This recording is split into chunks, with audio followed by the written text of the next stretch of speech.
देश प्रदेश में आपका स्वागत है। इस हफ्ते कुछ बहुत महत्वपूर्ण बातें हुई हैं। पिछले 8 बरस में मुझे अंदाज़ नहीं है कोई हफ्ता ऐसा रहा हो जब सरकार ने और भारतीय जनता पार्टी ने अपनी गलतियों को समझा हो, या उनके आकाओं ने, उनके जो आध्यात्मिक आका हैं, संघ के लोग, उन्होंने उनकी गलतियों को समझा हो। छुटपुट बातें होती थीं कभी कभार, जिसे कहते हैं कि मार्ग उसको ठीक करने की बातें होती थी कभी कभार। लेकिन इतना जो बड़ा एक भागवत साहब की तरफ से और अंत में भाजपा के राष्ट्रीय महासचिव की तरफ से जो एक अपने काम पे एक तरह से दिखाने के लिए ही सही एक पछतावा जो दिखा है, उससे कुछ चीज़ें समझ में आती। पहले की जैसे कई बार देखा, जब भी विरोध इस हद तक हो जाए कि उसको संभालना मुश्किल हो तो सरकार सुनती है। किसान आंदोलन में देखा हमने, सीए की बात एक ज़माने में काफ़ी ऊंची उठी, फिर कुछ धीमी पड़ गई। बातें ख़त्म नहीं होती, लेकिन वो उबाल जो था उसको थोड़ा सा नीचे कर लेते हैं, उबाल कम हो जाता है।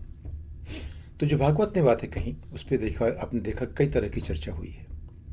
भागवत ने कहा, उन्होंने जो कहा उसका कम से कम अधिकांश हिस्सा मैं भी कहना चाहता था। उसमें कुछ ज़रूरी ऐसी बातें हैं जो संघ की तरफ से अगर आप खड़े हों तो आपको कहनी पड़ेंगी, जो शायद आप खुद ना कहना चाहें। लेकिन उन्होंने साफ बात ये कही कि हिंदू मुसलमान जो जिनके बारे में आप बात कर रहे हैं, मुग़लों के बारे में बात कर रहे हैं, उस ज़माने में आज के हिंदू मुसलमान नहीं थे। ये तब की लड़ाई है, हम इतिहास को दोबारा लिख नहीं सकते। और एक बार हम लोगों ने अपनी जो प्रवृत्ति हमारी है उससे अलग हटके बाबरी मस्जिद पे और राम मंदिर पे हमने उनका साथ दिया, वो सवाल मुद्दा उठाने वालों का। लेकिन वो हमारी प्रवृत्ति नहीं है, ये भी उन्होंने बात कही साथ में। और इसलिए वो कहते हैं कि हर मंदिर में शिवलिंग मत ढूंढिए, बातों को आगे मत बढ़ाइए, कल की बातें भविष्य के में मत लाइए, आगे देखिए। ये चीज़ें अपने आप में अच्छी हैं, लेकिन उसके बाद भी क्या बातें सुधरी नहीं। जो उनके भक्त भाव वाले लोग, उन्होंने क्या कहा आप देख रहे हैं। क्या टीवी चैनल्स पे इस बात पे ऐसी कोई एक मत नहीं हो पाए कि जो उन्होंने कहा सही कहा है। भाजपा के जो अतिवादी लोग हैं वो उनसे बिल्कुल सहमत नहीं हैं। जो मैंने जब कुछ नेताओं से बात की, उनसे ये लगा कि उन्होंने कहा कि देखिए हमारे यहाँ कुछ लोग एक्सट्रीमिस्ट बन गए हैं। ये जो भागवत जी ने कहा है ये बहुत आवश्यक था कि उन एक्सट्रीमिस्ट लोगों को, अतिवादी लोगों को थोड़ा रोका जाए, उनको एक संदेश भेजा जाए। लेकिन आपने देखा वैसे ने क्या कहा कि हमेशा ऐसा ही करते हैं कि संघ के लोग कुछ कहते हैं और फिर मुकर जाते हैं। आज वो कोर्ट की बात मानते हैं, कल नहीं मानते हैं। बाबरी मस्जिद में नहीं मान रहे थे और फिर अंत में कोर्ट ने उनके फेवर में जब फैसला दिया तो बात अलग हो गई। लेकिन वो कहते थे कि अगर उनके खिलाफ वो फैसला होगा तो आंदोलन करेंगे। भागवत ने फिर भी कहा है कि जब भी कुछ लोग ये इस हमारी बात से सहमत ना हो और कचहरी में जाएं तो कोर्ट जो कहे उसकी बात मान लें। उसके फ़ौरन बाद जो विश्व हिंदू परिषद के लोग हैं उन्होंने आंदोलन शुरू किया, उन्होंने धरना जारी किया, उन्होंने कहा कि हम ये ज्ञानवापी लेकर रहेंगे। तो यानी कि जो हिंदुत्व का जो एक बड़ा सा एक लैंडस्केप है या क्लब है, एक जो तबका है, उसमें तरह तरह की बातें हैं। और उसको अगर आप देखें तो वो सिर्फ एक ही रास्ता उसमें नहीं निकलता है। और मुझे ये लगता है कि जो 2014 में जब सरकार बन के आई थी, जिस हफ्ते में सरकार बनी उसी हफ्ते मुझे संघ के नेताओं ने कहा कि हमें अच्छा विपक्ष चाहिए। यानी कि उनको मालूम है कि अगर राजनीतिक पार्टी बहुत बड़ी हो गई, उसके पास ताकत आ गई तो संघ का महत्व कम हो जाएगा।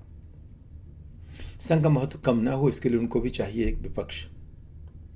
आज की तारीख में संघ कुछ कहता है और सरकार नहीं मानती। अभी इसको 3 पक्ष चल रहे हैं, एक सरकार है, एक भारतीय जनता पार्टी है और एक संघ है। उसके अलावा जो चौथा जो तबका है वो इनसे थोड़ा सा बाहर है, जैसे विश्व हिंदू परिषद, बजरंग दल और यति वगैरह की तरह के जो अतिवादी लोग हैं। तो इनके बीच में, चारों के बीच में जो है वो एक हिंदुत्व की जो बात चलती है उनके बीच में चलती है। आज की तारीख में लगता है कि संघ ज़्यादा मॉडरेट हो गया है, कल लगता था संघ जो है काफ़ी अतिवादी है। और ये जो संघर्ष है वो अपनी अहमियत बनाए रखने के लिए है। तो आपने देखा कि हमारे प्रधान सेवक आज विदेश की बात ज़्यादा समझते हैं, मानते हैं, उनकी रुचि उसमें बहुत ज़्यादा है। उनमें कुछ चीज़ें दिखती हैं मुझे। एक तो वो हमेशा नमन करते हैं, शत शत नमन, कोटि कोटि नमन उनके लिए, जो कि ऐतिहासिक लोग रहे हैं जिनको हम जानते भी नहीं थे, लेकिन उनके हिसाब से वो महत्वपूर्ण उनको लेके आते हैं। एक बात ये। दूसरा, विदेश जाने में उनकी रुचि बहुत है और विदेशियों को अपना दोस्त मानते हैं। तीसरा, भारत में हमने सुना नहीं किसी को उन्होंने अपना दोस्त कहा है, अपने बराबर में किसी को नहीं मानते भारत में वो एक हम के हिसाब से चलते हैं, और विदेश में अपने आप जोड़ी कोशिश करते हैं सोचने की कि हमारे बराबर के हो जाएं, हम उनके बराबर हो जाएं। और आपने देखा कि पिछले कुछ हफ्तों में जब वो हाथ फैलाने की कोशिश करते हैं तो कोई हाथ फैलाने को तैयार नहीं होता। अब तो गले लगने की कोशिश करते हैं तो गले लगने को कोई तैयार नहीं होता। तो उनकी अपनी छवि ऐसी बन गई है। और इस बीच में जो पिछले 2-3-4 हफ्तों से जो बात चल रही थी ज्ञानवापी को लेकर के, उस पर कितना भी लोगों में आक्रोश था, कितनी बातें आई सामने, लेकिन सरकार ने कुछ नहीं कहा। अंत में मोहन भागवत को कहना पड़ा, और उन्होंने जो बात कही है वो मोटे तौर पे तो सही है, लेकिन अब ओवैसी ने क्या कहा? वो कहते हैं कि ये लोग ऐसे ही हैं, ये दो तरह की बातें करते हैं, इन पर हम भरोसा नहीं कर सकते। और ये होते कौन है कुछ कहने वाले? सरकार के तो नहीं हैं, इनके पास कोई संवैधानिक पद तो नहीं है कुछ कह सकते हैं। ये बातें चल ही रही थी कि एकाएक और बात हो गई। एक टेलीविज़न की बहस में जो काफ़ी जो तकरार होती रहती है, वो लगता है कि जैसे वो कोई सभ्य समाज की बहस नहीं है, कोई एक जैसे झगड़ा सा हो रहा है। उसमें एक भाजपा की प्रवक्ता ने पैगंबर के खिलाफ कुछ बातें कह दी। उस बात को जिसने कहा कि ये बात तो गलत है, जो कहा गया वो ठीक नहीं है, उसके ऊपर एफआईआर हो गया।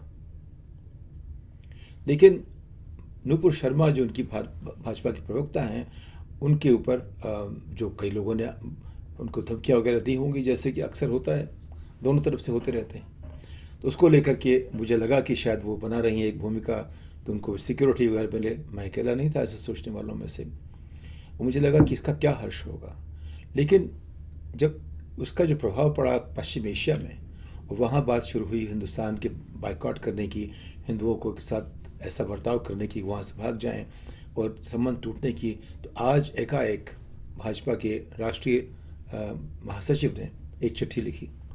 उसमें कोशिश की गई है बताने की, संविधान की दुहाई दी गई है। ये कहा गया कि हम ऐसे नहीं हैं, हम हर धर्म का आदर करते हैं और हम बर्दाश्त नहीं करेंगे किसी धार्मिक व्यक्ति के ऊपर किसी तरह की ऐसी उसके लिए शब्द ऐसे इस्तेमाल किए जाएं जिससे किसी को किस तरह की भावना को चोट पहुँचे। बहुत अच्छी बात है। ये बात पहले कह सकते थे, 2014 में कह सकते थे, जब भी कोई ऐसी बात ही हमेशा कह सकते थे, लेकिन ऐसा नहीं हुआ। वो तभी हुआ जब अंतर्राष्ट्रीय दबाव इतना पड़ा कि भारत के पास मुँह दिखाने कुछ था नहीं था। तो अब आज की स्थिति ये है कि भागवत साहब ने, जो हम लोग आमतौर पर सोचते हैं, एक सोचने वालों की तरह सोचते हैं, हम शांति की बात करते हैं, धर्म संभाव की बात करते हैं, उस रास्ते को उन्होंने चुना। उन्होंने कहा इतिहास को आप बदल नहीं सकते। वही लोग इतिहास लिख रहे हैं और वही कह रहे हैं कि इतिहास आप बदल नहीं सकते, इतिहास तो इतिहास है, आगे देखिए। और दूसरा देखा आपने कि जब किसी ने पैगंबर पे या दूसरे किसी और धर्म के मसीहा पे उन्होंने जब आक्षेप लगाया किसी भी तरह का, तो चूँकि दबाव पड़ा बाहर से, तो पार्टी कहना पड़ा। सरकार ने भी कुछ नहीं कहा है। लेकिन सरकार ने कानपुर में जो दंगे हुए उसमें कई तरह की रिपोर्ट्स आई हैं। कुछ कहती हैं कि पुलिस वालों ने समर्थन किया पत्थर फेंकने के लिए, जो सारी कंस्पिरेसी थी किसी और ने तैयार की थी। कुछ कहते हैं कि मुसलमानों ने जो है थोड़ा अपना संयम खो दिया। हम लोग एक कमज़ोरी हमारी है कि हमेशा सारे तथ्य किसी के पास होते नहीं, तो हमें सोचना पड़ता है क्या तथ्य जो हैं क्या विश्वसनीय है, क्या विश्वसनीय नहीं है। उस तरह से हम सोचते हैं और एक नक्शा बनता है जिससे कि हम देखते हैं किसी समस्या का समाधान कैसे करें और कैसे आगे बढ़ें शांतिपूर्वक। कुछ मूल्य जनतंत्र के होते हैं, शांति उसका एक बहुत बड़ा हिस्सा है। तो जो काम शांतिपूर्वक हो सके वो काम करना चाहिए, जो बातचीत से हो वो काम करना चाहिए।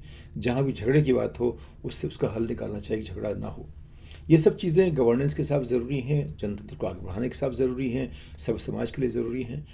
लेकिन जब हम देखते हैं कि तरह तरह के जो खेमे हैं, उनके जो अपने जो इंटरेस्ट्स हैं, उनकी अपनी जो ज़रूरतें हैं या कहिए, या उनकी जो इच्छाएं हैं या भावनाएं हैं, या जिनके लड़ने के लिए तैयार हैं, उन सब को देख करके एक ऐसा रास्ता निकालना जो कि शांतिपूर्ण हो, ये एक बहुत बड़े नेता कर सकते हैं या समझदार लोग कर सकते हैं। और पिछले 8 साल में आप देख रहे हैं समझदारी की कमी हर जगह दिख रही है, सरकार में, सरकार से बाहर, पार्टी में, बहस में, टीवी चैनल पर। समझ आजकल कुछ महंगी हो गई है। तो जो दो तीन बातें जो हुई हैं इस बार, भागवत का कहना और भाजपा का एक संदेश भेजना सभी देशों को, जिनके नेताओं ने आपत्ति उठाई है भाजपा के प्रवक्ता के बयान पर, और उनका निलंबन करना है लोगों को, वो बहुत एक महत्वपूर्ण बात है। क्योंकि आमतौर पे आसानी से वो निलंबन नहीं करते, वो झुकते नहीं हैं। जो लोग आदी हो जाते हैं दादागिरी के, उनमें झुकने की प्रवृत्ति कुछ कम हो जाती है। तो इस बार जो है ज़रूर दबाव इतना पड़ा होगा कि वो उनको लगा कि इस गर्मी से हटने के लिए कुछ ना कुछ करना पड़ेगा। तो भागवत साहब ने जो किया वो उसकी अलग अहमियत है, जो भाजपा ने किया उसकी अलग अहमियत है। लेकिन सब मिला के ये है कि ये सरकार भी झुक सकती है, ये भाजपा भी पीछे हट सकती है। और जब दंगे या कोई मुद्दा इस तरह का हो जाए कि उससे समाज में कुछ बहुत बड़ी दरार पड़ने की बात हो, तो ये लोग आके बीच बचाव कर सकते हैं। अभी भी जो माहौल बना हुआ है उसके बावजूद भी वो बहुत खतरनाक है। इस सब के बावजूद जिस तरह की जो विश्व हिंदू परिषद और बजरंग दल और तमाम जो अतिवादी गुट हैं हिंदुत्व के नाम पे कर रहे हैं, उनको चुप करने के लिए क्या संघ काफ़ी होगा, क्या भाजपा काफ़ी होगी, क्या सरकार कर सकती है, उनको उन पर नियंत्रण रख सकती है? ये सवाल, इसका जवाब आसान नहीं है। क्योंकि आपने देखा कि एक छोटा सा एक फ्रिंज सा एक ग्रुप है जो बाहर खड़ा रहता है, लेकिन वो एजेंडा तय कर देता है। अगर भागवत साहब की बात माने तो लगता है कि राम मंदिर और ये बाबरी मस्जिद का जो एजेंडा है, वो संघ वो उसको कहना नहीं चाहती कि हमारा था, वो किसी और का था, उनकी मजबूरी थी उस साथ चले, ये लगता है उनके कथन से।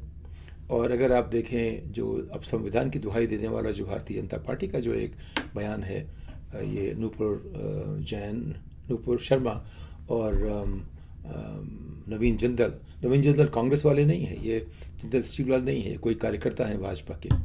इन दोनों को जो निलंबित किया गया है या निकाला गया है, उसकी सफाई भी साफ नहीं, हमारे तक नहीं पहुंची है।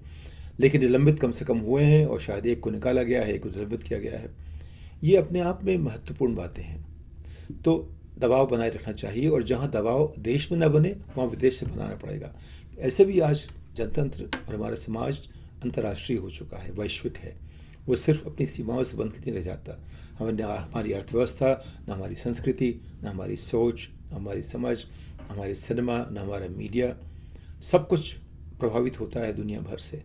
तो इसीलिए मुद्दे चाहे देश के हों, उनको अंतर्राष्ट्रीय वो बन जाते हैं, उनको बनाना पड़ेगा भी। और हमने देखा कि इतिहास में हमारे राष्ट्र के लिए जो आंदोलन हुआ अंग्रेज़ों के खिलाफ, भारत बनाने के लिए, आज़ादी के लिए, उसमें भी हम कई देशों में गए, वहाँ से मदद मांगी। तो ये तो कार्यक्रम चलता रहेगा। ये कहना कि हम आज़ादी के लिए कर सकते थे, अब वैसा नहीं कर सकते, वो बात कुछ अब जमती नहीं है। तो जब भी कोई बात होगी उसका अंतर्राष्ट्रीयकरण उस मुद्दे का होगा, और उससे नई बातें बनेंगी, और उससे नई समीकरणें साफ होंगी, नई बातचीत पनपेगी। और अगर इस तरह से कभी कभार भागवत जैसे या अंतर्राष्ट्रीय दबाव में झुकने के नाम पे पार्टियां वो अपने नए नए रास्ते निकालती रहें, तो चीज़ें जो हैं ख़राब होने से बच जाएंगी। इस बात के साथ अगली पायदान तक विदा लेता हूँ। नमस्कार।